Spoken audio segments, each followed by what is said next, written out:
علی بھی اگلا سوال ہے، کیا جسم یا کپڑوں سے کتا چھو جانے سے وضو ٹوٹ جاتا ہے؟ مثال اس طرح ہے کہ میں فجر کی نماز کے لیے جس گلی سے گزرتا ہوں وہاں ایک کتا روزانہ میرے کپڑوں سے چھو جاتا ہے، وہ مجھ سے پیار کرتے ہوئے سونگتا ہے لیکن زبان نہیں لگاتا، ایسی صورتحال میں مجھے کیا کرنا چاہیے؟ آپ اس کتے کو فوراً سے پہلے پٹا ڈالیں سر، اور اس کو پیار محبت سے اپنے گھر لے جائیں، حفاظت کے لیے پالیں۔ بخاری مسلم میں حدیث ہے کہ نبی علیہ السلام نے فرمایا کہ جو شخص شکار کے علاوہ اور گھر کی حفاظت کے علاوہ اگر کتا پالے تو روزانہ اس کے نام اعمال سے 1 قرات اجر کم ہو جائے گا، اور ایک بخاری مسلم کے الفاظ ہیں 2 قرات، اور 1 قرات احد پہاڑ کے برابر ہے۔ ان 2 وجوہ کی بنا پر، یعنی گھر کی حفاظت کے لیے اور شکاری، وہ جو سورۃ المائدہ میں آتا ہے نا، شکاری جو کتے آپ نے سکھائے ہوئے ہوں وہ شکار، تو یہ جائز ہے۔ تو سر اتنا اگر کوئی پیار آپ سے کر رہا ہے، ٹھیک ہے، تو اس کتے کو آپ گھر لے جائیں اور اس کو حفاظت کے لیے رکھ لیں، ٹھیک ہے، سدھاریں۔ ظاہر ہے وہ آپ سے پیار کرتا ہے تو حفاظت بھی کرے گا۔ ویسے تو آج کل ایک ماڈرن کتے گوروں نے بنا دی ہیں جن کو نہ کوئی زہر دے سکتا ہے نہ کچھ کر سکتا ہے، یہ سی سی ٹی وی کیمرے ہیں، ٹھیک ہے نا، اور یہ ڈسیو بھی نہیں ہوں گے، صحیح، ٹھیک ہے نا، جو چیز ہے اسی طریقے سے بیان کریں گے۔ آپ کے جو یہ کتے تو مطلب وہ چوری پکڑانے کے لیے کتے لاتے ہیں نا، تو وہ جا کے مطلب غریب لوگوں کو پکڑ لیتے ہیں۔ اس پہ بھی قرار الحسن نے پورا پروگرام کیا ہے نا کہ یہ کتوں کے 30-30 40-40 ہزار روپے لیتے ہیں اور غریب لوگوں کے اوپر کتے چڑھ جاتے ہیں وہ۔ تو آپ کے کتے جناب دھوکہ کھاتے ہیں، لیکن یہ گوروں نے جو کتے بنا دیے نا سر، آپ کو پتا ہے لنڈن الون، لنڈن میں 1 لاکھ سے زیادہ سی سی ٹی وی کیمرے لگے ہوئے ہیں، ٹھیک ہے۔ اور ہمارے بھی یہاں پہ سیف سٹی بنائے تھے ہمارے ایکس انٹیریئر منسٹر نے اسلام آباد کے اندر، ان کی بیٹریاں تک لوگ اتار کے لے گئے یار، آپ اندازہ کریں۔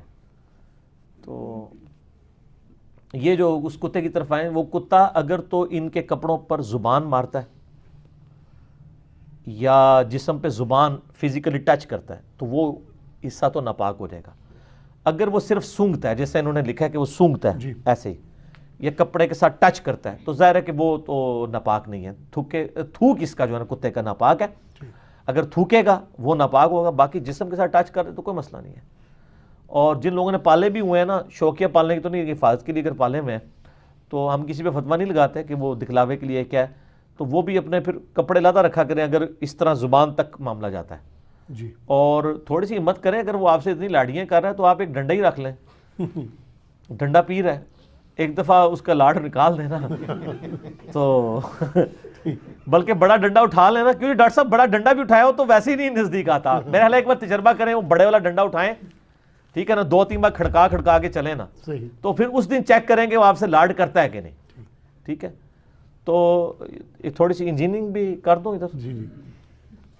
فقہ حنفی میں یہ لکھا ہوا ہے کہ اگر کوئی شخص کتا اٹھا کے نماز پڑھے تو اس کی نماز بالکل درست ہے، لیکن اگر کوئی شخص اپنے چھوٹے بچے کو اٹھا کے نماز پڑھے تو اس کی نماز باطل ہو جائے گی۔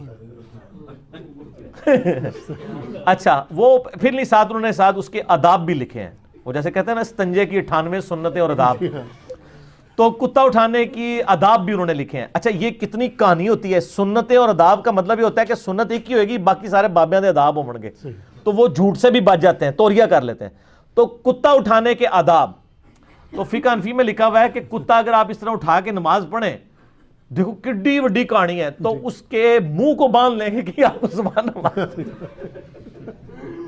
کیونکہ اس نے زبان مار دی تو کپڑے ہو جائے گے ناپاک، تو نماز تو آپ کو پھر دوبارہ لٹانی پڑ جائے گی۔ اور کہتے ہیں بچے کو اٹھا کے کریں گے، بچے کے ساتھ کیوں کیا؟ کیونکہ ان کی اسپیسیفکلی دشمنی ہے حدیثوں کے ساتھ۔ بخاری اور مسلم دونوں میں موجود ہے کہ نبی علیہ السلام اپنی بیٹی امامہ، لوگ ویسے امامہ پڑھتے ہیں، امامہ نہیں، الف کے اوپر حمزہ کے اوپر پیش ہے، امامہ نواسی، امامہ نواسی کو اٹھا کے نماز پڑھ لیا کرتے تھے۔ اور سر اس سے بھی بڑھ کے سنن نسائی کے اندر موجود ہے، سیدنا حسن و حسین سجدے کی حالت میں آپ کی پیٹھ پہ چڑھ جاتے ہو، آپ سجدہ لمبا کر دیتے، ٹھیک ہے، اور پھر آپ صلی اللہ علیہ وسلم جب اٹھنے لگتے تو آپ صلی اللہ علیہ وسلم ان کو اٹھا کے سائڈ پہ رکھتے، اور جب آپ تشہد بیٹھتے پھر دوبارہ گود میں بٹھا لیتے، ٹھیک ہے۔ مسند احمد، میں نے کربلا والے ریسرچ پیپر میں حدیثیں ڈالی ہیں۔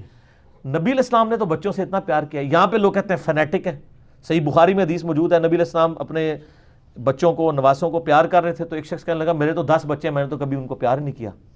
تو آپ فرمایا اگر اللہ نے تیرے دل سے رحم نکال لیا تو میں کیا کر سکتا ہوں، ٹھیک ہے نا۔ تو اللہ نے ہی اولاد کی، بیوی کی، بچوں کی، ماں باپ کی محبت ڈالی ہے، یہ کوئی شرک نہیں ہے. مجھے ابھی سوال بھی تھوڑی دیر پہلے پوچھ رہے تھے. اللہ کی نسبت کی وجہ سے ہو تو وہ جائز ہی ہے. تو سر کتے نے اگر زبان ماری ہے تو ناپاک ہے، ٹھیک. اور اگر زبان نہیں ماری ہے تو پاک ہی ہے. بال یہ کہ ایک ڈنڈا پاس رکھیں تو یا کسی اس کے منہ کو باندھ کے آپ کسی حنفی مسجد میں لے کے اس کو اٹھا کے نماز پڑھیں یقیناً. تو پھر وہ جب پوچھے تو ان کو کہ یہ فتاوی عالمگیری میں لکھا ہوا ہے، تو ہم تو اسی طریقے کے مطابق عمل کر رہے ہیں، کیونکہ اگر میں بچہ اٹھاؤں گا تو نماز میری فاسد ہے. تو وہ بہتر ویسے یہی ہے کہ وہ کتا اٹھائیں اور ایک بار جناب انہوں نے مسئلہ سمجھا دو فزیکلی. ٹھیک ہے جی، مسئلہ سمجھا دو انہوں نے کہ اے مسئلہ جے صحیح. ٹھیک ہے نا. کہتے ہیں نا بزرگ اعمال کر کے بتایا کرتے تھے، وہ خود نمونہ ہوتے تھے. تو آپ خود فقہ حنفی کا نمونہ بن کے ان کو بتائیں. ٹھیک ہو گیا.